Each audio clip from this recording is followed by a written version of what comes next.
नमस्कार।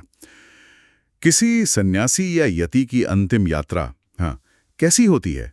आज हम स्कंद पुराण के खास हिस्से पर बात करेंगे। ये शिव 206.mp3 स्रोत से है। इसमें यति के लिए 11वें दिन मतलब एकादशा कृत्य पर होने वाले अनुष्ठानों का जिक्र है। और हम ये समझने की कोशिश करेंगे कि ये गृहस्थों के रिवाजों से इतने अलग क्यों हैं। तो चलिए इस दिलचस्प विषय में थोड़ा गहरा उतरते हैं। शुरुआत होती है देवी पूजन से। पहले मिट्टी की वेदी बनाते हैं, फिर उसे साफ करके पवित्र करते हैं। फिर पश्चिम से पूरब की ओर 5 खास मंडल बनाए जाते हैं: चौकोर, त्रिकोण, षटकोण और गोल। और जो ये कर रहा है वो उत्तर दिशा में मुंह करके बैठता है। हाँ, ये मंडल और दिशाएं ये सब सांकेतिक है। मंडल शायद सृष्टि या चेतना के अलग अलग स्तर दिखाते हों, और उत्तर दिशा को अक्सर ज्ञान या मुक्ति की दिशा माना जाता है। अच्छा, फिर शंख रखकर 5 आतिवाहिक देवताओं को देवी रूप में मतलब देवेश्वरी के तौर पर बुलाया जाता है। ये आतिवाहिक देव कौन है? क्या ये वो हैं जो आत्मा की यात्रा में मदद करते हैं? जी हाँ, बिल्कुल। सामान्यतया इन्हें आत्मा का मार्गदर्शक माना जाता है, और यहाँ उन्हें स्त्री रूप में पूजना और साथ में ह्रीम, रम जैसे बीज मंत्रों का इस्तेमाल, ये जो शक्तिशाली अक्षर है ना, जिनमें दैवीय ऊर्जा मानी जाती है, ये सब इस पूजा की शक्ति केंद्रित प्रकृति की तरफ इशारा करता है। शक्ति केंद्रित। हाँ, और दिलचस्प बात यह है कि यहाँ कृपा या अनुग्रह की शक्ति को ही स्त्री रूप में पूजा जा रहा है। इन देवियों का जो ध्यान या वर्णन है वो भी बहुत गहरा है। जैसे उनके हाथों में पाश और अंकुश नियंत्रण दिखाते हैं, तो वहीं अभय और वरद मुद्रा कृपा और निर्भयता दर्शाते हैं। हाँ, उनका वर्णन तो काफी विस्तृत है।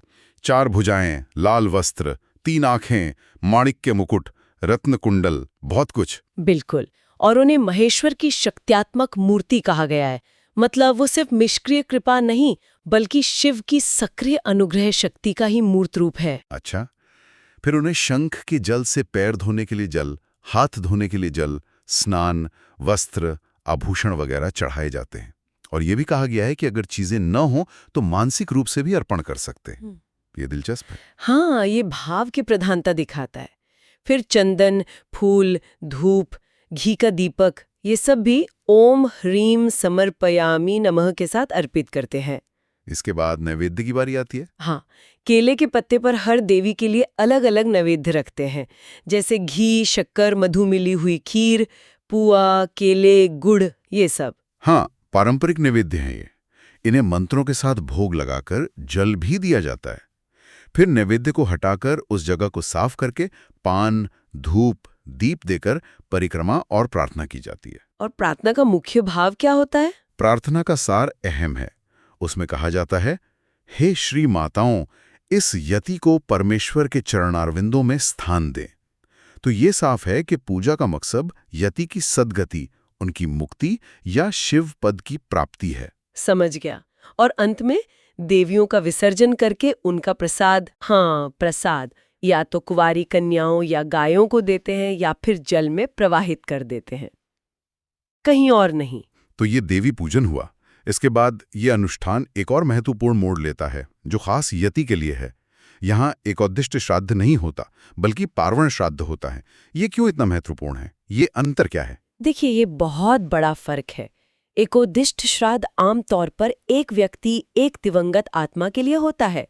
पार्वण श्राद्ध सामान्यतः कई देवों या पितरों के समूह के लिए होता है। लेकिन यहाँ यति के संदर्भ में इसका अर्थ बिल्कुल अलग है। गृहस्थ अपने पितरों को पूजते हैं, उनके लिए श्राद्ध करते हैं, पर यहाँ यति के लिए श्राद्ध स्वयं के आत्म तत्व पर केंद्रित है, यानी आत्मा, अंतरात्मा और परमात्मा। ओह, अच्छा। हाँ, ये कर्मकांड दिखाता है कि संन्यास मार्ग बाहरी दुनिया से हटकर कैसे पूरी तरह से आंतरिक यात्रा पर जोर देता है। तो इसका मतलब ये हुआ कि श्राद्ध में जो 4 शिवभक्त ब्राह्मण बिठाए जाते हैं, उनमें से एक विश्वदेव के लिए और बाकी 3 आत्मा, अंतरात्मा और परमात्मा के प्रतिनिधि हैं। सही कहा, बिल्कुल। उन्हें इन तत्वों का प्रतिनिधि मानकर श्राद्ध करना इसे गहरी आध्यात्मिक प्रक्रिया बना देता है।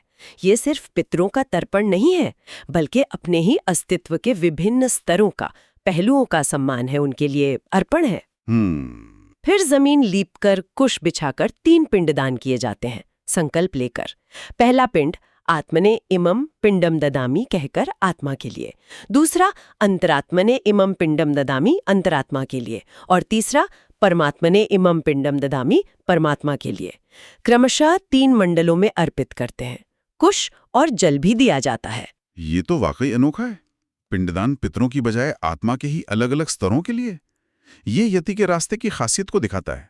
श्रोत के अनुसार इसी दिन रक्षा के लिए नारायण बलि भी होती है। ये क्यों?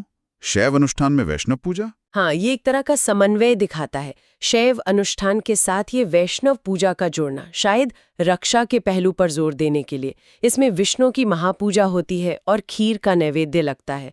संभवतः यति की आध्यात्मिक यात्रा की रक्षा और सुरक्षा के लिए विष्णु का आवाहन किया जाता है। अच्छा। फिर वेदों के जानकार 12 ब्राह्मणों को केशव आदि नामों से पूछकर दान भी दिया जाता है, जैसे जूता, छाता, वस्त्र वगैरह। और अंत में पृथ्वी पर खीर की बलि दी जाती है, ओम भूर्भुवः स्वाहा मंत्रों से। श्रोत में कहा गया है कि ये 11वें दिन की विधि थी। इसके बाद 12वें दिन की विधि बताई जाएगी। तो आज हमने समझा कि एक यति के लिए 11वें दिन के अनुष्ठान कितने अलग और गहरे अर्थों वाले होते हैं। इसमें देवियों की शक्ति रूप में पूजा है, खुद के आत्म तत्व को समर्पित एक विशिष्ट पार्वण श्राद्ध है, और रक्षा के लिए नारायण बलि भी शामिल है। जी। ये कर्मकांड सोचने पे मजबूर करते हैं ना, कि कैसे किसी व्यक्ति के चुने हुए रास्ते, जैसे संन्यास बनाम गृहस्थ जीवन के आधार पर रस्में इतनी बदल जाती हैं, और ये बदलाव उन रास्तों के जो गहरे आध्यात्मिक लक्ष्य हैं उनके बारे में क्या बताते हैं। ये सवाल शायद हमें अपने जीवन के अनुष्ठानों और उनके मतलब पर भी सोचने को प्रेरित करे।